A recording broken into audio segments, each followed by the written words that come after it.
Okay, hold on one second, everybody. Hey, I just recorded a video and I got a phone call in the middle of it, so I deleted it, and I'm starting over again. I did put the phone in airplane mode this time, so it should be disturbance free, I'm hoping. Good morning, everybody. I'm Rick Sayer, proprietor of GlassGeek.com. The world's most successful glass website. Not really. But I want to thank all my Patreon supporters for sticking with me and believing in me. You guys are awesome. Thank you. Last night, or Wednesday, I posted a comment in social threads in Twitter, Google Plus, and Facebook that I was looking for questions for my weekly Q&A for my Patreon supporters. I try and do that as often as possible. I try and do it every Friday. Sometimes I get a lot of questions. Sometimes I get one or two. And then, but this week here, I got zilch. Looks like that's like a Disney cartoon character. Who did that? Ursula. Okay, I'm a nerd. And it just got me thinking, maybe doing a Q&A weekly isn't the right thing to be doing. So last night, I kind of figured, well, what started it all was I was in a Google Plus hangout for for entrepreneurs. Chara Kelly is getting ready to do an audition for the TV show Shark Tank. Not exactly sure what it is. I guess it's about investors investing in people and products and stuff like that. Not quite sure. But during a lot of the discussion, there was a 2-hour discussion, and I started thinking a lot about what I'm doing. How do I create value? How do you put value on something that you can't hold, that you can't touch, that you have to put your faith and value on a person? And what is my value to the community? And that's hard to figure out. So what I've been doing over the last, 6 months, 7 months, is I've been trying to create some sort of value by finding different venues to I don't know what my goal is to drive traffic to people in the community that are creative and that are making tangible things you can touch, hold, and just trying to make people aware of the people in our community that are amazing. And I tried different venues. I tried YouTube, which I'm posting this on. I'm trying a podcast now, which seems to be a little bit. I seem to be a little better at it, not much. I'm sure my podcast is just barely a step above this, but I'm going to stick with it, and because I think over time that could be a great tool. YouTube could be a great tool. I just haven't figured out how to have that charisma and that excitement and something to make people watch. And it's hard because I'm in this cubicle and I don't have a studio. I don't have everything a lot of YouTubers have. It's usually me sitting here in the driver's seat, or it's me in the back of my truck on my laptop browsing for questions that you guys might be answering or asking. And I know it needs to be more. And the Q&A I thought was a great way to interact. I don't know. I said it in my podcast this morning. I don't really want to get rid of it. I may incorporate part of it into a daily question thing into a podcast. And then figure out another way or something else to do with the YouTube stuff to reach my goal. And What makes it a little bit easier is I do have the community supporting me. I have Patreon supporters. I have people that believe in me, and I don't want to let them down. I want to continue, and I want to even create more, like applications for the Glass family, applications that people could download onto their phones from the Play Store, and say, oh, look, I need my lens is broke. I could just go to Next Gen Lens, touch it, it opens it up on my phone, a whole shopping list, or not on my phone, on your phone, and of all the stuff that's available for your glasses that Next Gen Lens may be creating. You could have just moved into a new house, have a big empty wall, big space, need some artwork, and we have explorers and Glass family members that are incredible artists, and you might be able to touch like Virginia Poltrack's artwork, touch it, and it takes you right to her page. And so I want to incorporate all these tools together, and it's because of your guys' support that's going to be able to happen. But there's going to be a lot of fails. I'm not afraid to fail. I've failed my whole life. Eventually, you throw enough, you try enough, fail enough, something's going to happen. You can't be afraid to try. And I'm not. I'm just going to keep going. And that hangout last night helped me, because there was so many people in the hangout that were a lot smarter than me. And you listen to people like that speak, and it makes you think. And what am I doing? You know, what am I doing wrong? What can I do right? I don't know. I have a lot of work to do, and I'm excited. And what I do in the future may fail also, but I'm going to give it a try. And because you guys are my life. I want to help you guys. I want to help as many people as I can, and along the way help myself. I mean, it's not about money. We talked about that last night. It's not about money. When you come up with an idea, or you come up with a product, it's about giving back to the community and making friends, making contacts. Once all that stuff comes together, the money may come.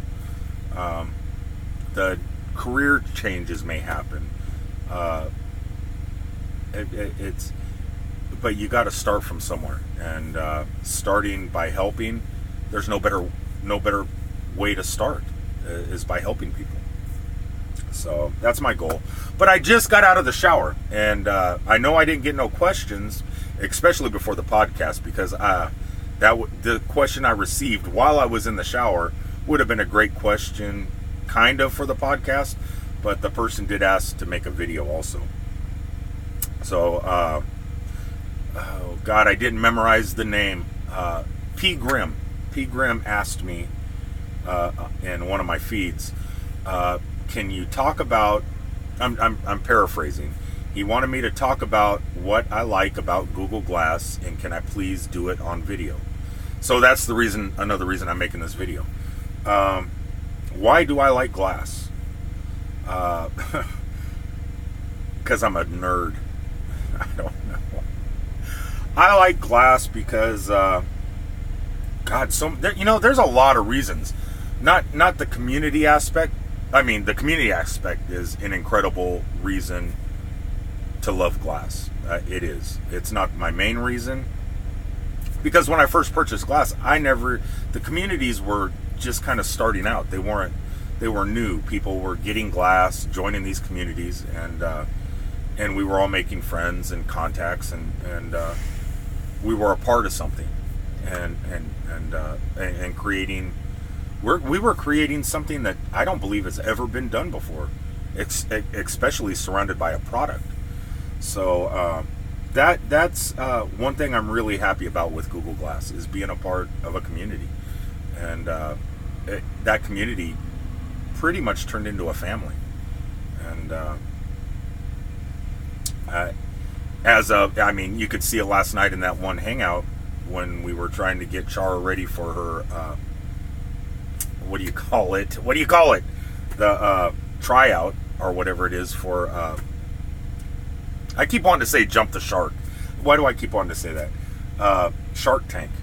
So You could see how the community pulled together for that, and it really is a family.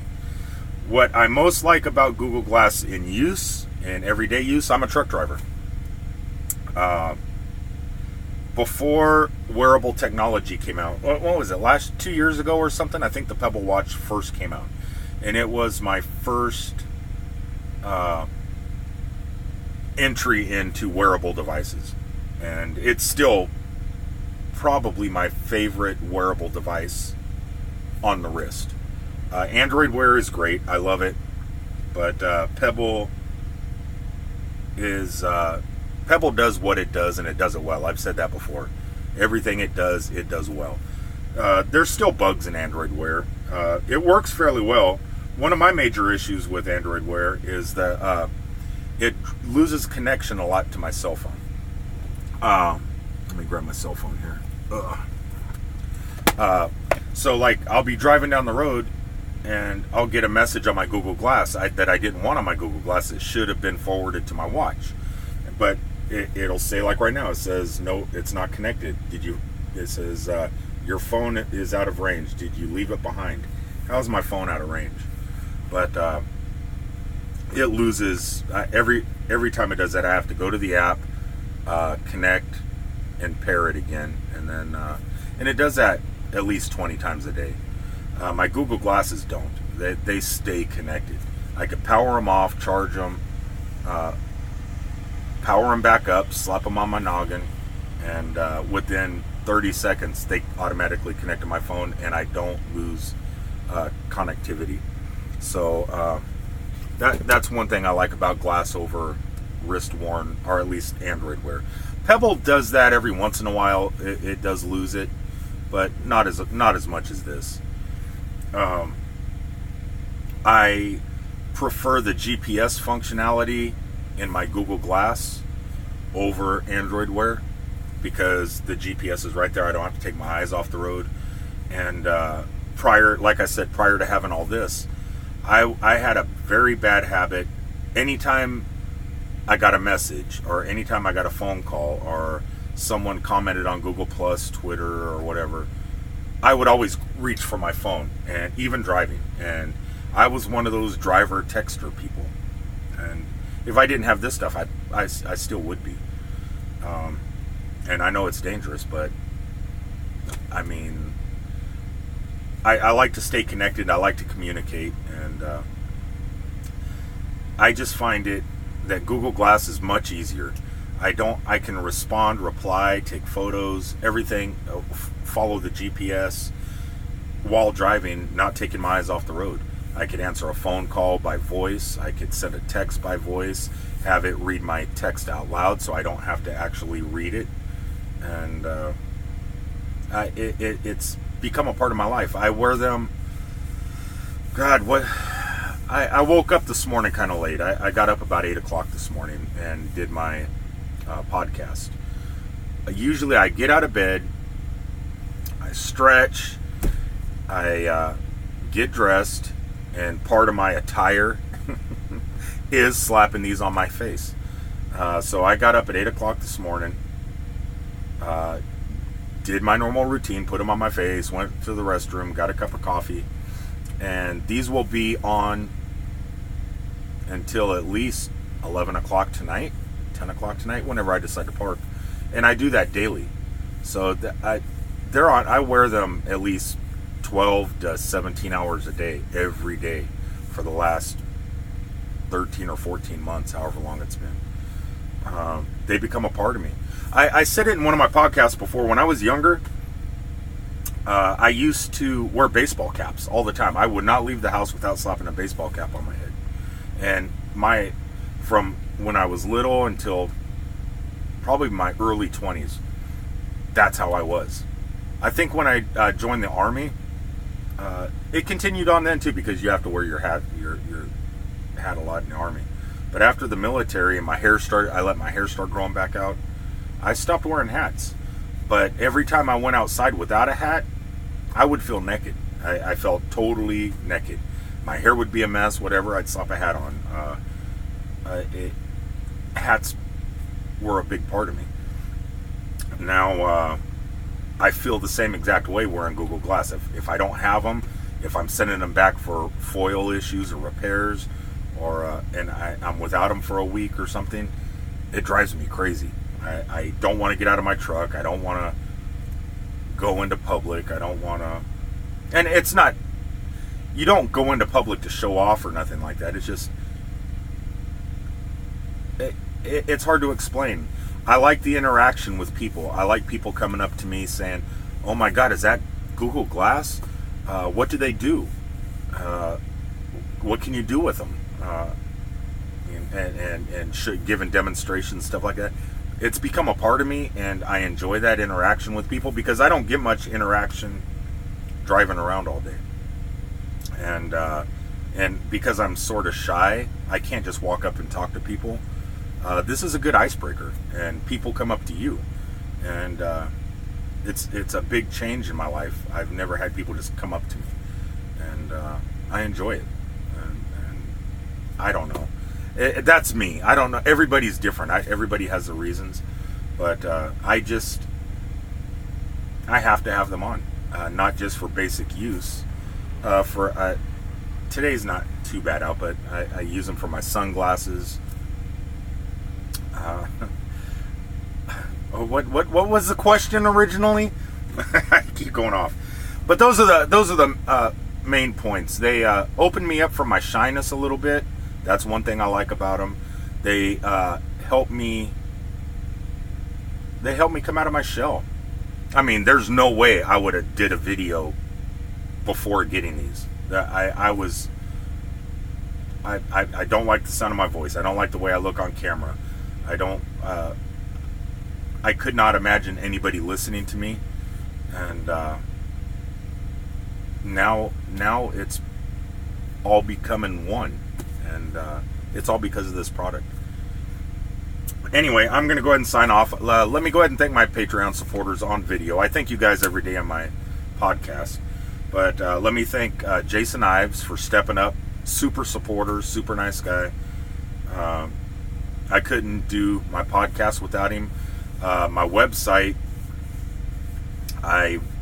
he's helping so much to help with covering the cost of my web developers. I got about 2 more months. That'll be paid off. I'll take total control, and I'm really happy about that. Chris Kitchen, same thing. Without his support, I don't know what I would be doing, how I could proceed and advance in what my vision is. Indian Maiden, a troupe of girls that do professional YouTube videos. They make all sorts of stuff, micro movies, interviews, do a view type thing, talking about movies, and it's kind of cool to see what kids are able to do nowadays. I still wish that this technology was around when I was growing up. I wouldn't be driving truck, that's for sure. But go to glassgeek.com, go to the About section. If you're on a mobile device, you can just hit the search bar and a drop down will pop down. And I got a bunch of different things like accessories, extras, home, blog, and even a video page. No videos there. I'm running right now the basic Google Glass video. So anybody out there making any videos on their products, give me the link and I'll be happy to put it up there. And you can find Virginia Poltrak's artwork. I have a link to that. Chris Kitchen's artwork that he does with the 3D printer. Jason at Next Gen Lens making replacement lenses. I do need to get some new ones. Where's my lenses? These ones here are the original Google ones that came with the second generation of Google Glass. And they're doing pretty good. I like them. But the problem with these are they're dark tinted, which I love. I do love the dark tint. But you go indoor. Sometimes, let's say you're at Disney World and you're outside in line, and most of the Disney rides and Universal Studios rides, they're indoors. So you're standing outside in line, and once you step inside the building, you either have to take your glasses off or take them off to pop the lens out, and then you have to find a place to store them. If you don't have a pocket or something, it just becomes tedious. And Jason has some new clip-ons that you can clip on and clip off, and he also has different color lenses. So there's an amber lens he has, to where I think those are the ones I want to get, because you wouldn't have to take those on and off. You could just go indoors with them or outdoors. So I need to get those. So check out Next Gen Lens for all your glass needs, or for at least your lens needs. Decal Girl, I have the link for them, for all the skins. And not only skins for this, you could skin we got skins for the cell phones, for your tablets, your laptops, your game controllers. So it's just not for glass. So the people out there that come to the website that see the photo of the Google Glasses with the Frozen characters, it's not just for Google Glasses. It's also for anything. They could skin anything. They could probably skin your big screen TV. I don't know why you'd want to skin on your TV, but it'd be kind of cool to have edges around your TV. I don't know. But I'm going to go ahead and post this video. Thank you for the question, P. Morgan. Who's P. Morgan? I was thinking of the Gong Show. P. Grimm. Thank you for the question of the day. I'm going to go ahead and head on down the road. I got to be in Dallas Monday morning, and I want to take some photos this afternoon. So I'm in Iowa right now. Not much to take photos of around here except dead cornfields. Good luck, Chara, out in Las Vegas on Thursday. Can't wait to hear what happens. Any Glass Explorer is going to be at the studio. Try and document it through glass so we can all live vicariously through you guys. That goes for all the CES Glass Explorers too. Since I couldn't make the trip, I am going to be living through what you guys post, and I'm really excited to see all the cool new stuff that's coming out this year, especially in 3D printing. I was thinking about that last night. I can't believe that all that stuff in 2014 just started, and here we are, a new year, a new CES. What's going to be available? I really wish I could have went. Can't do it, so I'm hoping that some of you guys vlog it, write about it, take a lot of photos, and so we could see where we're heading this year. 2015 should be a decent year. So I'm going to go ahead and sign off. I'm going to step up, walk over there to the camera, shut it off, because I don't have a remote where I can just click, and pause it and stop. So until tomorrow's podcast, I'll see you all later. As I get closer with my King Owl shirt and quickly give you guys vertigo, or not vertigo, whatever it is, motion sickness. I'll talk to y'all later. Peace.